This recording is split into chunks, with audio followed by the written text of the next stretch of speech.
Video को ध्यान से देखें, अपने सुझाव कमेंट के माध्यम से प्रेषित करें।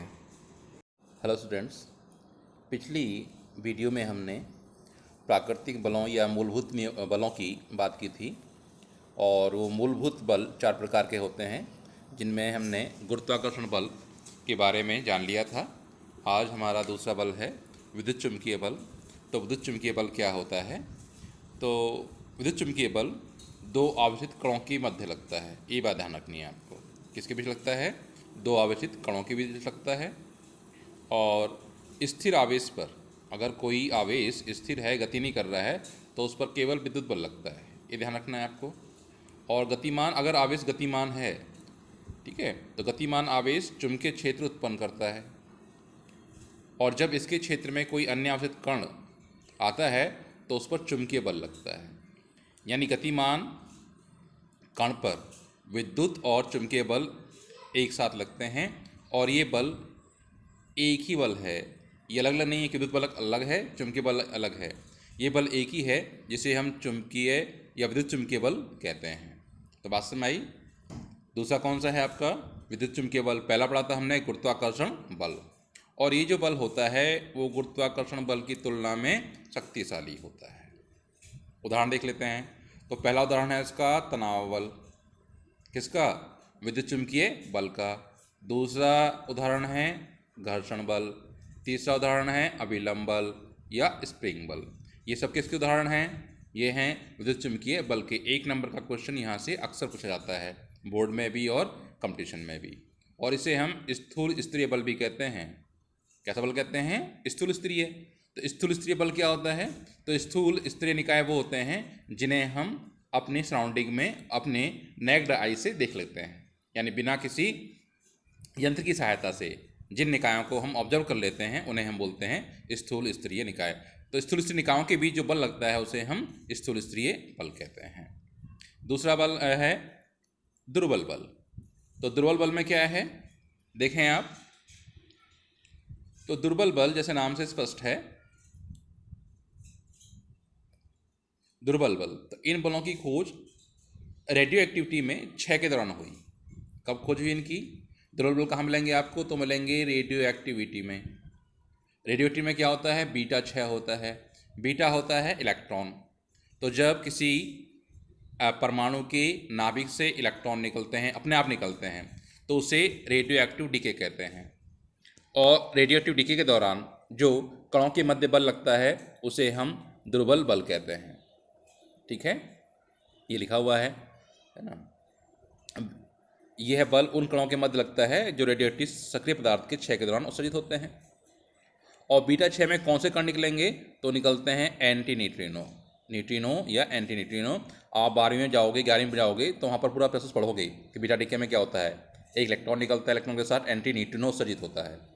ठीक है, तो ये बात की बातें हैं। इतना ध्यान रखेंगे आप कि दुर्बल बल रेडियोएक्टिविटी में जो कण उत्सर्जित होते हैं उन कणों के मध्य बल लगता है, उसे कहते हैं दुर्बल बल। और इसे हम दुर्बल नाभिकीय बल भी कहते हैं। क्या कहते हैं? दुर्बल नाभिकीय बल।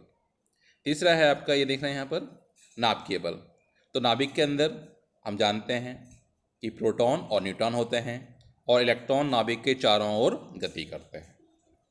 तो नाभिक के अंदर न्यूट्रॉन और प्रोटॉन या प्रोटॉन प्रोटॉन, ठीक है, प्रोटॉन प्रोटॉन या प्रोटॉन न्यूट्रॉन या neutron proton, neutron neutron, proton neutron, proton proton, इनके मध्य जो बल लगता है उसे हम नाभिकीय बल कहते हैं। यानी नाभिकीय कणों के मध्य लगने वाले बल को हम नाभिकीय बल कहते हैं। या नाभिक के अंदर न्यूट्रॉन प्रोटॉन न्यूट्रॉन को जो बल बांधे रखता है उसे हम नाभिकीय बल कहते हैं। तो बात समझ में आ गई होगी। नाभिकीय बल क्या है, इतना ध्यान रखें आप बस एक लाइन में कि नाभिकीय कणों के मध्य जो बल लगता है उसे हम नाभिकीय बल कहते हैं। और नाभिकीय बल की प्रकृति, ध्यान रखेंगे इस बात को, नाभिकीय बल की जो प्रकृति होती है वो आकर्षणात्मक और प्रतिकर्षणात्मक दोनों होती है। अब ये कैसे होती है इसको डिटेल में पढ़ेंगे 12वीं क्लास में कि नाभिकीय बल कैसे आकर्षणात्मक होता है और कैसे प्रतिकर्षणात्मक होता है। तो हमने 4 बल पढ़ लिए। कौन कौन से पढ़े? गुरुत्वाकर्षण बल, विद्युत चुम्बकीय बल, दुर्बल बल और नाभिकीय बल। अब कभी कभी क्वेश्चन पूछा जाता है कि प्राकृतिक बलों की प्रबलता का क्रम लिखिए। प्रबलता यानी कौन अधिक शक्तिशाली है, कौन सबसे कम शक्तिशाली है। तो गुरुत्वाकर्षण बल ये सबसे कम शक्तिशाली है और सबसे अधिक शक्तिशाली कौन है? नाभिकीय बल। इसलिए नाभिक को तोड़ना बड़ा ही कठिन है।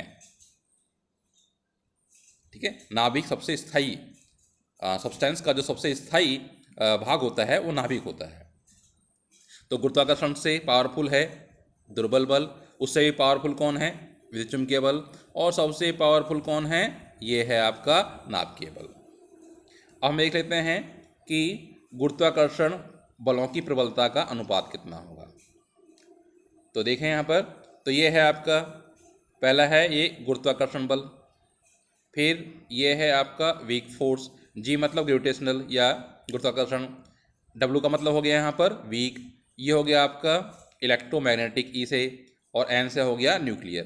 तो इनका अनुपात दे रखा है 1:10⁻25, 10⁻26 और 10⁻38। तो आपको ये दो क्वेश्चन, एक तो ये वाला प्राकृतिक बलों की प्रबलता का क्रम क्या है और इनके प्रबलता का अनुपात क्या है, ये दोनों ही क्वेश्चंस बड़े ही इंपॉर्टेंट हैं। 12वीं के बाद भी अगर आप कुछ एग्जाम दोगे कंपटीशन का तो वहाँ पर भी ऐसे क्वेश्चन प्रायः पूछे जाते हैं। ठीक है, आइए अब नेक्स्ट टॉपिक है हमारा कि बलों के एकीकरण, बलों के एकीकरण की ओर प्रयास। तो बलों के एकीकरण की ओर प्रयास, तो भौतिक हम जानते हैं कि जो हमारा जीवन है वो मूलतः है या मुख्य रूप से तकनीकी ऊपर निर्भर करता है। और ये तकनीकी हमें कैसे प्राप्त हुई? तो प्रकृति में जितने भी मूल नियम थे उनका वैज्ञानिकों ने एकीकरण किया और उस एकीकरण से बहुत सारे तथ्य निकाले गए, जिससे जो हमारा मानव जीवन है वो बहुत ही कंफर्टेबल हो गया है। तो देखते हैं कैसे। तो ये देखा हुआ भौतिक विज्ञान द्वारा मानवता का तकनीकी विकास मूल बलों के एकीकरण के कारण ही संभव हो पाया है। यानी जब अब तक जो हमारा जितना भी तकनीकी विकास हुआ है, कंप्यूटर है, इंफॉर्मेशन टेक्नोलॉजी है, या जितनी नई नई तकनीक आ रही हैं, मोबाइल है, लैपटॉप है, सारा क्या है कि जो हमारे मूल बल थे, मूल बलों के एकीकरण के कारण ही ये संभव हो चुका है। तो अब न्यूटन जो साइंटिस्ट थे उन्होंने दो क्षेत्रों का एकीकरण किया। उन्होंने कहा कि जो पार्थिव और खगोलीय जो क्षेत्र हैं, ठीक है, इनको उन्होंने केवल गुरुत्वाकर्षण के बल के द्वारा ही व्याख्या कर दिया। फिर ऑलस्टेट ने अर्थात फैराडे ने अपने प्रयोगों द्वारा ये दर्शाया कि जो विद्युत चुम्बकीय परिघटनाएं हैं ये अलग अलग नहीं हैं, बल्कि ये एक दूसरे पर निर्भर करती हैं। ऐसे ही मैक्सवेल ने आगे चलकर बताया कि विद्युत क्षेत्र और चुंबकीय क्षेत्र एवं प्रकाश को अगर एकीकृत किया जाए तो इलेक्ट्रोमैग्नेटिक वेव बन जाती है, जो कि एक प्रकाश तरंग है। तो इस तरीके से बलों के एकीकरण की ओर प्रयास किया जाता है, जिससे हमारे सामने नए तथ्य और नए सिद्धांत सामने आते हैं, जिससे हमारा मानव जीवन और तकनीकी रूप से विकसित होता है। धन्यवाद।